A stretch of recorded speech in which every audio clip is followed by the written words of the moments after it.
Namaskar, Adab, Sat Shri Akal, Welcome, Pranam, and hello. This is Ravikant Sharma, and welcome you all to my channel Soul Physics. Today we are going to start with the continuation part of my previous video. In my previous video, I had discussed application part of linear charge density with respect to infinitely long wire. So suppose if you wanted to find an electric field at distance r taken from the midpoint of infinite long wire. So the entire derivation of that infinite long wire I had derived in my previous video. If you haven't seen that video, the link of the video is already given in the description box. You can go and click on it. Today I'm going to take a same application of linear charge density, but this time instead of long wire, I'm going to take a complete ring and semicircular ring. तो हम लोग क्या करेंगे कि वही complete ring और semi circular ring की वजह से एक इलेक्ट्रिक फील्ड का एक्सप्रेशन हमें डिराइव करना है. तो पेन पेपर निकाल के लिए बैठ जाइए. Let's get started. Electric field due to circular ring. एक हमने रिंग कंसीडर कर लिया सर्कुलर शेप का. इसका रेडियस कितना है बेटा? हमने मान के चला r रेडियस है. और लेट्स से पूरे रिंग पे यूनिफॉर्मली पॉजिटिव चार्ज डिस्ट्रीब्यूटेड है. ठीक है, पूरे रिंग पे पॉजिटिवली चार्ज डिस्ट्रीब्यूटेड है यूनिफॉर्मली. और हमें क्या चाहिए? ये सारे चार्ज की वजह से एक्सियल पॉइंट पे x डिस्टेंस पे इलेक्ट्रिक फील्ड कैलकुलेट करना है.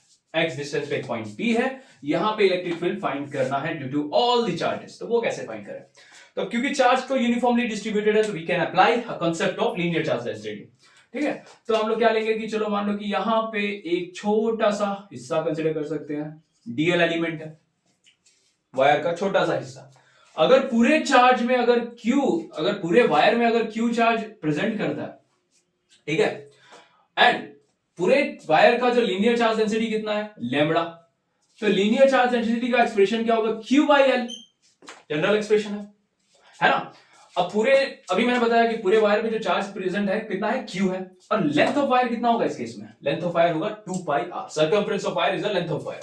तो लैम्बडा की वैल्यू क्या बन जाएगी? Lambda is equal to Q by 2 pi r. ठीक है, ये ध्यान रखना है आपको. अब dq, अब डीएल एलिमेंट पे भी थोड़े बहुत चार्ज प्रेजेंट होंगे. वो थोड़े बहुत चार्ज क्या होगा? dq चार्ज होगा. ठीक है, तो ये छोटा सा पार्ट का जो लीनियर चार्ज डेंसिटी होगा वो भी तो सेम होगा. That will be dq by dl. छोटे से पार्ट के लीनियर चार्ज डेंसिटी क्या होगा? dq by dl. ये लेम्बडा और ये वाला लेम्बडा दोनों के दोनों सेम है. मैंने पहले वीडियो में बता दिया था आपको. अब हमें पी पॉइंट पे हमें क्या फाइंड करना है? इलेक्ट्रिक फील्ड फाइंड करना है. तो कंसीडर करो कि ये जो है, ये डिस्टेंस है वो कितना है? z डिस्टेंस है. ठीक है, ये डिस्टेंस कितना है? This distance is z from p point two dq charge. अब आप देख पा रहे हो कि ये जो ट्राइंगल बन रहा है वो राइट एंगल ट्राइंगल है. ठीक है, तो ये तो बन रहा है हाइपोटेनियस. हाइपोटेनियस मतलब z की वैल्यू क्या होगी? Under root of r square plus x square. ये जनरल चीज है ना. अब dq पॉजिटिव चार्ज है, और पॉजिटिव चार्ज की वजह से आपका इलेक्ट्रिक फील्ड का डायरेक्शन किस साइड होगा? Radially outward. तो ये होगा आपका इलेक्ट्रिक फील्ड का direction. This would be the direction of electric field. अब कंसीडर करो कि ये हॉरिजॉन्टल एक्सिस से हाइपोटेनियस के बीच में जो एंगल है वो थीटा है. ठीक है, तो अब इलेक्ट्रिक फील्ड के भी दो कंपोनेंट बनेंगे. अगर ये थीटा है तो vertical opposite sides, vertical opposite angle are same, तो ये भी थीटा होगा. एक्स एक्सिस के about d E cos theta, Y axis के about d E sin theta. Component बन गए इलेक्ट्रिक फील्ड के. ठीक है, बहुत जनरल चीज है. अब ये जो कंपोनेंट होंगे वो सेम होंगे, मतलब similarly you will be able to resolve this electric field का component along those both axis. ठीक है, कौन से पार्ट के लिए? ये आधा सा सर्कल पार्ट के लिए. पूरा सर्कल है ना, पूरा रिंग है, तो पूरे रिंग का अगर हाफ अगर रिंग कंसीडर करते हो तो हाफ रिंग में जितने भी चार्ज है ना, ये अपर पोर्शन वाला रिंग का, तो ये सारे चार्ज की वजह से यहां पे इलेक्ट्रिक फील्ड फाइंड करोगे ना, तो सबका थीटा तो अलग होगा, लेकिन इलेक्ट्रिक फील्ड तो रेडियली आउटवर्ड होगा. बात समझ में आ रही है? तो इलेक्ट्रिक फील्ड के दो कंपोनेंट आपको मिलेंगे, डीई cos थीटा और डीई sin थीटा. ठीक है, तो ये सारे अपर पार्ट के जितने भी चार्ज है उसकी जो इलेक्ट्रिक फील्ड का रिजोल्यूशन होगा वो इसी तरीके से दो पार्ट में रिजॉल्व होने वाला है. क्लियर है? उसी तरीके से लोअर पार्ट में क्या होगा? लोअर पार्ट में अगर मान के चलो कि यहां पे अगर मान लो कि छोटा सा हिस्सा अगर आप लेते हो डीएल, तो यहां पे भी डीक्यू चार्ज रिसाइड करेगा. अब ये डीक्यू चार्ज की वजह से इस पी पॉइंट पे इलेक्ट्रिक फील्ड का डायरेक्शन क्या होगा? इस पी पॉइंट पे इलेक्ट्रिक फील्ड का डायरेक्शन होगा ये. ठीक है, रेडियली आउटवर्ड. अगर हॉरिजेंटल के साथ ये एंगल अगर थीटा है तो ये भी एंगल थीटा होगा। तो यहाँ पे अबाउट दी हॉरिजेंटल साइड में ये हो जाएगा डीई कॉस थीटा और वर्टिकल साइड में आपका बन जाएगा डीई साइन थीटा। ये बात समझ में आ रही है क्या किया मैंने? Electric field due to discharge on the lower part of ring हमने किस डायरेक्शन में निकाला? रेडियली आउटवर्ड, लेकिन अपर पार्ट में निकला हुआ है। बात समझ में आ रही है? अब इसमें आप कुछ तो एक यूनिक चीज और बहुत अच्छी चीज आप ऑब्जर्व कर पा रहे होगे कि यहां पे देखो ये जो कंपोनेंट इलेक्ट्रिक फील्ड का एक कंपोनेंट तो एक्स एक्सिस पे मीट हो रहा है दोनों के दोनों, और वाई कंपोनेंट के जो इलेक्ट्रिक फील्ड का जो पार्ट होगा वो एक दूसरे को क्या कर रहे हैं? अपोजिट डायरेक्शन में, वो अपोजिट डायरेक्शन में लग रहे हैं, है ना? तो ये जो कंपोनेंट होंगे वो एक दूसरे को क्या कर रहे हैं? नलीफाई कर रहे हैं। क्यों नलीफाई कर रहे हैं? बिकॉज देखो एक छोटा सा तो चार्ज है और छोटे चार्ज की वजह से जो इलेक्ट्रिक फील्ड प्रोड्यूस होगा उसका जो स्ट्रेंथ होगा वो तो सेम रहेगा। बात समझ में आ रही है? लेकिन ये जो इलेक्ट्रिक स्ट्रेंथ जो प्रोड्यूस हो रही है हॉरिजॉन्टल एक्सिस में क्या हो रहा है? वो सारा का सारा ऐड हो रहा है। सारे जो electric strength about the x axis, मतलब कि ये एक्सियल डिस्टेंस पे जितने भी आपके इलेक्ट्रिक फील्ड के कंपोनेंट प्रोड्यूस हो रहे हैं वो सारे के सारे एक दूसरे को क्या कर रहे हैं? कंट्रीब्यूट कर रहे हैं, उनकी स्ट्रेंथ को इंक्रीज कर रहे हैं। पर ये जो वर्टिकल एक्सिस में जो कंपोनेंट हो रहे हैं ना वो क्या कर रहे हैं? एक दूसरे के स्ट्रेंथ को नलीफाई कर रहे हैं because they are same but in opposite direction. Clear है? तो बस कुछ नहीं, ये जो अपर पार्ट से जो इलेक्ट्रिक फील्ड बन रही है और लोअर पार्ट से जो इलेक्ट्रिक फील्ड बन रही है वो सारे इलेक्ट्रिक फील्ड को क्या करना है? आपको समेशन करना है और वही आपको resultant value of electric field देगा। तो overall electric field is equal to integration of dE cos theta. बस इतना ध्यान रखना, integration of dE cos theta. इसका इंटीग्रेशन, अब हम इंटीग्रेशन क्यों कर रहे हैं? बिकॉज एक ही लॉजिक है, बिकॉज कंटिन्यूअसली चार्ज डिस्ट्रीब्यूटेड है। चार्ज जो है हमारा वो कंटिन्यूअसली डिस्ट्रीब्यूशन है। डिस्क्रीट होता तो हम प्लस कर देते। तो इस केस में होगा डीई। अब डीई को क्या करें? DE is equal to K into d Q by, ये देखो यहां पे डीक्यू चार्ज है, कितना डिस्टेंस लाई कर रहा है? Z distance. So you get K d Q by Z square into cos theta. Cos theta का क्या करें? कॉस थीटा अगर हम लेंगे, अगर देखोगे तो ये आपका राइट एंगल ट्राइंगल बन रहा है, तो cos theta is equal to adjacent upon hypotenuse. तो एडजेसेंट की वैल्यू कितनी है? एक्स। हाइपोटेनियस की वैल्यू है आपके पास R square plus x square. Sir ये कहां से आ गया? R square plus x square का हाफ। देखो मैंने जेड यहां पे बताया ना, यहां पे पाइथागोरस थ्योरम यूज किया, ठीक है? तो hypotenuse z is equal to under root of r square plus x square. ये यहां पे मैंने cos थीटा की वैल्यू डायरेक्टली मैंने रख दिया। अच्छा ये z की वैल्यू भी सेम ही होगी, ठीक है? यहां पे मैंने यहां पे वैल्यू नहीं रखा, यहां पे z रख दिया और यहां पे मैंने z की वैल्यू रख दी, तो कंफ्यूज मत हो जाना, ठीक है? तो E is equal to k बाहर निकाल दो, कांस्टेंट है। इंटीग्रेशन ऑफ dq, dq की जगह पे हम क्या लिख सकते हैं बेटा? dq is equal to lambda into dl, ठीक है? यहां पे एक्सप्रेशन देखो, dq is equal to lambda into dl। तो यहां पे वैल्यू सब्स्टिट्यूट करो, integration of lambda into dl divided by z square, यहां पे हो जाएगा r square plus x square, ठीक है? अंडर रूट है लेकिन अंडर रूट और हाफ तो एनीवेज कैंसिल हो जाएगा, into x by r square plus x square to power half, ठीक है? देखो बेस सेम है, पावर डिफरेंट है, एक दूसरे को पावर ऐड कर देंगे। मैथ्स का सिंपल रूल है, डिनोमिनेटर में दोनों एक दूसरे को ऐड कर देंगे। तो यहां पे क्या बना? Electric field is equal to k constant. कौन कौन सी चीजें दिख रही हैं आपको? ये के कांस्टेंट है, लैम्बडा कांस्टेंट है और एक्स कांस्टेंट है। ये तीनों पार्ट कांस्टेंट है। देखो एक्स तो चेंज ही नहीं हो रहा। एक्स की डिस्टेंस पे आपको क्या फाइंड करना है? इलेक्ट्रिक फील्ड कैलकुलेट करना है, और लैम्बडा तो एनीवे स्टार्टिंग से ही कांस्टेंट था। ये के लैम्बडा एक्स कांस्टेंट है, वो आपको बाहर निकाल दो। अब बच्चा क्या इंटीग्रेशन में? इंटीग्रेशन में आपको करना है dl, integration of dl element, और डिनोमिनेटर में क्या है? बेस सेम है, that is r square plus x square to power 3/2। Sir ये कैसे कर लिया? देखो भाई, अगर आपके पास x रेज टू m है into x raise to n है, बेस सेम है और पावर डिफरेंट है, तो क्या करते हैं? x raise to m plus n। तो ये मैंने वो किया हुआ है। अब इंटीग्रेशन ऑफ डीएल, अगर ये डीएल एलिमेंट जितना भी है, अगर मान लो यहाँ पे डीएल एलिमेंट लिया, यहाँ पे डीएल एलिमेंट लिया, यहाँ पे डीएल एलिमेंट लिया, तो सब डीएल एलिमेंट को ऐड करोगे तो क्या बनेगा? आपको पूरा वायर का लेंथ मिलेगा, ठीक है? तो यहाँ पे डीएल की जगह पे क्या आएगा? E is equal to, ink भी खत्म हो रहा है आपके साथ, E is equal to K lambda X, d L की जगह पे आएगा 2 pi are divided by are square plus x square to power 3/2, ठीक है? इतना चीज समझ में आ रही है? बस मैंने वैल्यूज रखी है, और डीएल का इंटीग्रेशन करने पे मतलब summation of all the DL element is nothing but circumference of this wire. अब लैम्बडा की जगह पे हम क्या करें? लैम्बडा की जगह पे वैल्यूज हम रखते हैं, तो यहां पे मैंने ऑलरेडी लिखा हुआ है lambda is equal to Q by 2 pi r, वो वैल्यू यहां पे सब्स्टिट्यूट कर दो। ठीक है, ये वैल्यू सब्स्टिट्यूट करो और आपका एक electric field due to complete ring about axial distance let's say x का एक्सप्रेशन मिल जाएगा। चलो रखो, तो ये हो गया k into Q by 2 pi r into x divided by are square plus x square into 2 pi r। ये 2 पाई r को कैंसिल कर दिया तो आपका एक एक्सप्रेशन बन गया। यहाँ पे 3/2 भी है, ठीक है, भूलना मत। कॉपी भी कर रहे हो तो मतलब अंधों की तरह कॉपी मत करना। E equals to k Q x by are square plus x square to power 3/2। ये है आपका expression of electric for the complete ring. ठीक है, तो यही एक्सप्रेशन था और ये आराम से कॉपी कर लीजिए। आई होप ये पार्ट समझ में आया होगा।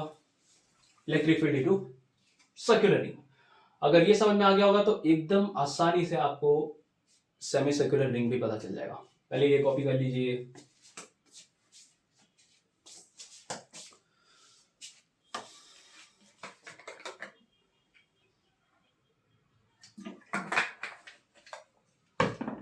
चलो अब हम स्टार्ट कर रहे हैं derivation of electric field due to semi circular ring. ठीक है, derivation of electric field due to semi circular ring, उसको कैसे डिराइव करना है, बहुत अच्छा है, बहुत सिंपल है और बहुत छोटा भी है। पसंद आ जाएगा अगर आपको मैथ्स अच्छा लगता हो तो। अगर मैथ्स से डर लगता है तो शायद थोड़ी मुश्किल आएगी, थोड़ी दिक्कत आएगा, लेकिन थोड़ा सा प्रैक्टिस करोगे तो अच्छा लगेगा। चलो अब हमें फाइंड करना है electric field due to semi circular ring. ये दिख रहा है आपको, सेमी सर्कुलर बना दिया मैंने। हेडिंग तो चेंज करो सर, क्या आप सर्कुलर रिंग लिख रहे हो और आप सेमी सर्कल बना रहे हो। Electric field due to semi circular ring. चलो हेडिंग भी चेंज कर दिया। अब मान लो यहाँ पे हमें क्या फाइंड करना है कि ये पूरा जो सेमी सर्कल आपने कंसीडर किया है इसमें भी same positive charge uniformly distributed है और इस O पॉइंट पे ये सारे चार्जेस के वजह से इलेक्ट्रिक फील्ड फाइंड करना है। कैसे फाइंड करें बताओ, कैसे फाइंड करें? अब चार्ज यूनिफॉर्म डिस्ट्रीब्यूटेड है तो कॉन्सेप्ट वही लगेगा कि इस पे जो लीनियर चार्ज डेंसिटी होगी वो लैम्बडा होगी और लैम्बडा का एक्सप्रेशन क्या होता है, linear charge density is equal to charge per unit length. अब इसका लेंथ का वैल्यू क्या आएगा? आपने जब कंप्लीट रिंग लिया था तो उसका लेंथ की वैल्यू आपने रखा था 2 पाई r। ठीक है, अब ये जो रिंग आप लेके चल रहे हो semi circular ring, let's say radius तो सेम है, r रेडियस लेके चल रहे हो, तो इसका लेंथ का एक्सप्रेशन क्या होगा? Length will be half of the circumference of complete ring. Circumference of complete ring होता है कितना? 2 पाई r और उसका हाफ होता है पाई r। तो ये हो गया लेंथ की जगह पे होगा lambda is equal to q by pi r। बस खत्म, ये लैम्बडा का एक्सप्रेशन है। ठीक है, अब मान के चलो कि हमारा जो चार्ज है वो छोटा सा हिस्सा है ना, वो कहीं एक्स एक्सिस से, सपोज करो आप थीटा डिस्टेंस आप मूव कर रहे हो, एंगुलर डिस्टेंस आपका कितना है? थीटा। अब उससे भी अगर छोटा सा और छोटा डिस्टेंस आप मूव किया डी थीटा, बात समझो क्या कर रहे हैं हम लोग। यहां पे हम लोग को डीएल एलिमेंट लेनी है। डीएल एलिमेंट ये है, डीएल एलिमेंट ये जो हिस्सा है उसको हमने कंसीडर कर दिया डीएल एलिमेंट और इसी हिस्से में आपका डीक्यू चार्ज लाई कर रहा है। बट हमने किया क्या कि हमने एक्स एक्सिस से एंगुलर डिस्टेंस कितना मूव किया? D theta. उससे भी हल्का सा एंगुलर डिस्टेंस मूव किया डी थीटा और इस डी थीटा के रेंज में डीएल एलिमेंट लाई कर रहा है और इस डीएल एलिमेंट के रेंज में आपका क्या लाई कर रहा है? चार्ज लाई कर रहा है। अब ये चार्ज, ये छोटे से रेंज में आपका लीनियर चार्ज डेंसिटी कितना होगा? वही होगा जो पूरे सेमी सर्कुलर रिंग का चार्ज डेंसिटी है। तो इस केस में भी लैम्बडा की वैल्यू क्या आएगी? Lambda is equal to dq by dl। बस यही है। ठीक है, ये आपको ध्यान रखना है। तो अब dl का वैल्यू क्या होगा इस केस में? तो आपको मैंने एक चीज बताया था बहुत स्टार्टिंग में, अगर आपके पास आर्क है, अगर यहां पे एंगल थीटा है और ये थीटा r डिस्टेंस पे लाई कर रहा है ना, तो और ये है आर्क। तो थीटा आर्क और रेडियस के बीच में रिलेशन क्या है? Theta equals to arc upon radius, ये याद रखना है। Theta equal to arc upon radius. अगर 2D बॉडी होती है तो उस केस में आपका थीटा आर्क और रेडियस के बीच में रिलेशन क्या है? Theta equals to arc upon radius. ये आपको दिख रहा है आर्क की तरह, ये सेमी सर्कुलर जो रिंग है वो भी एक थोड़ा आर्क की तरह लग रहा है ना? और यहाँ पे थीटा की जगह पे क्या है? डी थीटा लाई कर रहा है। और ये डिस्टेंस तो एनीवेज रेडियस तो आ रही है, जो क्योंकि मैंने स्टार्टिंग से ही आर लेके चल रहा हूं। तो d theta is equal to arc, arc की वैल्यू क्या है? डीएल, रेडियस की वैल्यू तो हमारा फिक्स है आर, तो डीएल का वैल्यू क्या मिला? आर डी थीटा, ये याद रखो, dl is equal to r d theta. और इसी रेंज में डीक्यू चार्ज लाई कर रहा है, ठीक है, इसी रेंज में डीक्यू चार्ज लाई कर रहा है। तो लेमड़ा का एक्सप्रेशन क्या चेंज हो जाएगा? एक्सक्यूज मी, तो लेमड़ा का एक्सप्रेशन चेंज हो जाएगा, यहां पे ये मैं लिख रहा हूं, lambda is equal to dq by dl, dl की जगह पे क्या आएगा? R d theta, r d theta, ये लिख लो भाई, ये इंपॉर्टेंट है। तो इस केस से डीक्यू की वैल्यू क्या मिली? D Q is equal to lambda into are d theta, lambda into are d theta, ठीक है। तो ये 2D बॉडीज के केस में थीटा और आर्क के बीच में रिलेशन क्या है वो मैंने पहले प्रीवियस वाले वीडियोस में मैंने बताया होगा। ये चीज मैंने रब कर रहा हूं, ठीक है। क्यों मैं रब कर रहा हूं? क्योंकि मेरे को यहाँ पे इलेक्ट्रिक फील्ड बनाना है ना, कंपोनेंट बनाना है, इसीलिए मैं रब कर रहा हूं, मुझे यहीं पे लिख देना था। चलो ठीक है, मैं लिख ही दे रहा हूं। Theta is equal to arc upon radius, तो थीटा इंटू रेडियस, एक मिनट, यहाँ पे थीटा नहीं है, यहाँ पे डी थीटा है, is equal to arc, arc की वैल्यू आ जाएगी डीएल और रेडियस की जगह पे आ जाएगा आर, ठीक है ना, डर मत जाना सर क्या करा रहे हो। तो dl is equal to r d theta, यही चीज मैंने कहां पे रखा हुआ है? डीएल की जगह पे, ये इधर रखा है मैंने, एरो भी ठीक से नहीं बन रहा। ओके, सो ये पॉजिटिव चार्ज है, तो पॉजिटिव चार्ज ओ पॉइंट पे रेडियली आउटवर्ड होगा, ये रहा इलेक्ट्रिक फील्ड, है ना। अब ये थीटा है तो ये वाला भी थीटा होगा, वर्टिकली ऑपोजिट साइड। अब देखो इसके भी दो कंपोनेंट आपको बनाने हैं, कॉस थीटा और साइन थीटा। ये बन जाएगा डीई साइन थीटा और एक बन जाएगा डीई कॉस थीटा। बहुत बढ़िया, दो कंपोनेंट हमने बना दिए, एक बना डी कॉस थीटा और एक बना डी साइन थीटा। ये जो कंपोनेंट होंगे इक्वली डायरेक्शन में, एक नेगेटिव एक्स एक्सिस और नेगेटिव वाई एक्सिस में कितने चार्जेस के लिए इक्वल रहेगा, मतलब कितने चार्जेस के लिए सेम ही कंपोनेंट डिवाइड्स होंगे? Half of the semi circular axis, मतलब इतनी, ये जो हाफ आधी अगर सेमी सर्कल कर दोगे ना, तो आधा सेमी सर्कल में जितने भी चार्ज लाई करेंगे वो सारे चार्जेस की वजह से इस तरीके से दो कंपोनेंट में इलेक्ट्रिक फील्ड डिवाइड होगा, डी साइन थीटा और डी कॉस थीटा। बट उसके जो अपोजिट साइड में जितने भी चार्ज लाई करेंगे, इधर भी अगर आप मानोगे डीक्यू चार्ज लेके चल रहे हो, तो डीक्यू चार्ज के वजह से आपका जो इलेक्ट्रिक फील्ड का कंपोनेंट अगेन यहां पे आएगा, ठीक है। तो अगर यहां पे इलेक्ट्रिक फील्ड का कंपोनेंट अगर आया तो इसके भी दो कंपोनेंट होंगे। अगर मान के चलो यहाँ पे टी थीटा, अगर यहाँ पे थीटा होगा तो डीई कॉस थीटा और डीई साइन थीटा, समझ में आ रहा है? ये जो half of the semi circle के जो चार्ज है, ठीक है, लेफ्ट हैंड साइड के, उसका जो इलेक्ट्रिक फील्ड का कंपोनेंट होंगे वो कौन से डायरेक्शन में आएगा? राइट साइड में आएगा, ठीक है, फोर्थ क्वाड्रेंट में आएगा। इसके भी दो कंपोनेंट निकलेंगे, एक कंपोनेंट होगा इस डायरेक्शन में डीई कॉस थीटा और डाउनवर्ड डायरेक्शन में बन जाएगा डीई साइन थीटा। बात समझ में आ रही है? या आई थिंक इंक आपको क्लियरली नहीं दिख रहा होगा, बट इसलिए दिखता नहीं है ना, तो इसलिए मैं ट्राई करता हूं कि थोड़ा मैं बोलते रहूं, ठीक है। सर आप इंक क्यों नहीं भर लेते? भर लेता हूं, ठीक है, फ्लो में मैं भूल जाता हूं कि इंक भी भरना। d equals to d cos theta d sine theta, ठीक है। अब यहां पे देखो d cos थीटा और d cos थीटा एक दूसरे को कैंसिल कर दे रहे हैं, वही लॉजिक जो मैंने कंप्लीट रिंग के लिए बताया था, सेम ही कॉन्सेप्ट यहां पे भी लग रहा है। तो d cos थीटा एक दूसरे को नलीफाई कर दिया, तो टोटल जो इलेक्ट्रिक फील्ड जो स्ट्रेंथ जो दे रहा है सारे चार्ज का इलेक्ट्रिक फील्ड p पॉइंट पे, वो कौन दे रहा है? सारे ये d sin थीटा के components, total electric field o point पे, sum total electric field add करोगे तो टोटल इलेक्ट्रिक फील्ड आपको o पॉइंट पे मिल जाएगा, है ना। तो आपको करना कुछ नहीं है, आपको सिंपल सा electric field is equal to integration of E sine theta, sorry d sine theta, छोटा सा चार्ज है ना, छोटा चार्ज का डी साइन थीटा ही है जो इलेक्ट्रिक फील्ड को कंट्रीब्यूट कर रहा है, बाकी तो कोई कंट्रीब्यूट नहीं कर रहा। अब E is equal to d, d is equal to K into d Q by radius क्या रहे, ये चार्ज कितने डिस्टेंस पे लाई कर रहा है, r डिस्टेंस पे लाई कर रहा है। Okay, r square into sine theta. Sine theta की वैल्यू क्या आएगी बताओ, साइन थीटा की वैल्यू क्या आएगी? लेमड़ा की वैल्यू तो आ गई, क्या लेमड़ा की वैल्यू आ जाएगी, यहां पे हमने रखा है ना, lambda is equal to, sorry dq की जगह पे क्या आएगा, lambda into r theta. dq की जगह पे आएगा लेमड़ा इंटू आर थीटा, तो वैल्यू रखो। ई माफ करियो, मुझे ब्लू पिंक, ये ब्लू इंक ही नहीं यूज करना अभी। E is equal to integration of k तो कांस्टेंट है, बाहर निकाल दिया। अब dq की जगह पे हमें किसे रखना है, ये रहा यहां पे ना, lambda into d theta, lambda into are d theta into sine theta divided by r square. ठीक है, साइन थीटा डी थीटा, अरे यहां पे तो हमें वैल्यू रखने की जरूरत ही नहीं पड़ रही, क्यों? बिकॉज साइन थीटा के साथ एक डी थीटा कंपोनेंट, मतलब डी थीटा वेरिएबल ऑलरेडी है, और इंटीग्रेट भी करना है।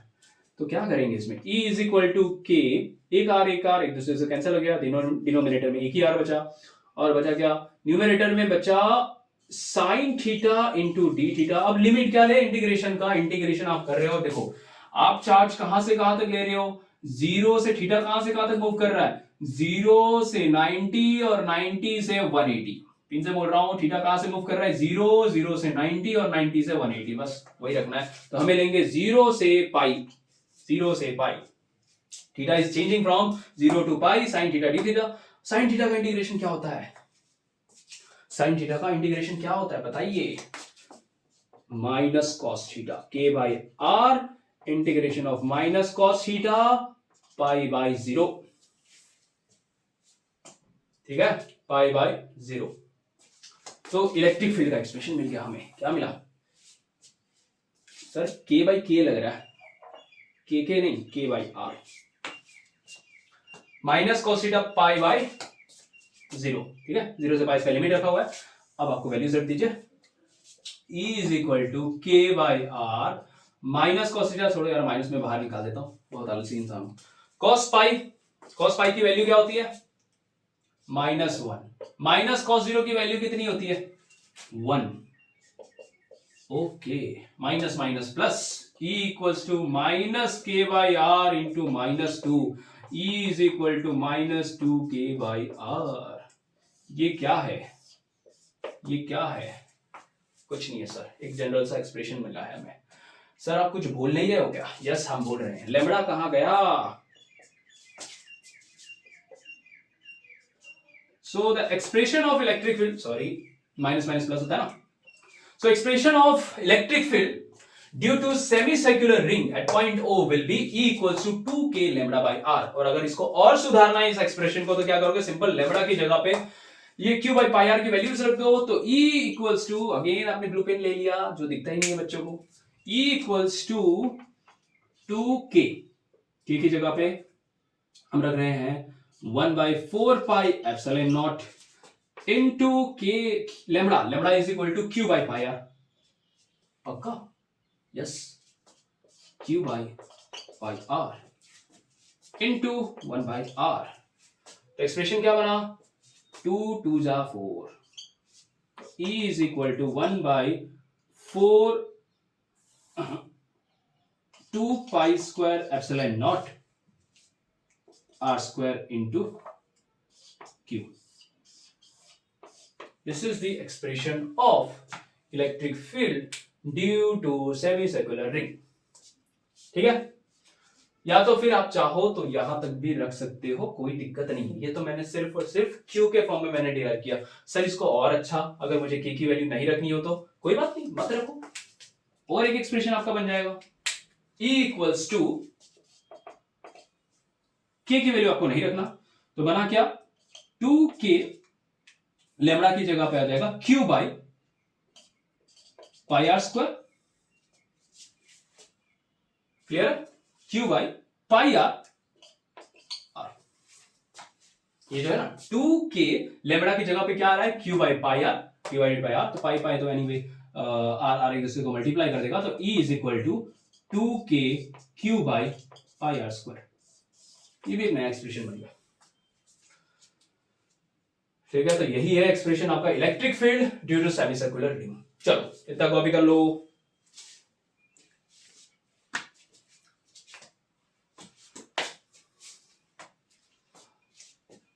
घबरा मत जाना इन सारे एक्सप्रेशन को देख के। हाँ, आप एक एक्सप्रेशन याद कर लो, बाकी सब आप बैठ के कर लोगे, आराम से कर लोगे। तो बस आज के जो लेक्चर में मुझे इतना ही समझाना था, electric field due to complete ring and electric field due to semi circular ring. अब नेक्स्ट वीडियो में I will take a disc, uniform disc, और यूनिफॉर्म डिस्क की वजह से एक एक्सियल पॉइंट पे हमें इलेक्ट्रिक फील्ड फाइंड करना है। ठीक है, तो नेक्स्ट वीडियो में मिलते हैं। तब तक के लिए अच्छी तरीके से जितनी भी चीजें कराई उसको रिवाइज करो, नोट डाउन करो, खुद के नोट्स बनाओ और प्रैक्टिस जम के करो। चलो बाय बाय।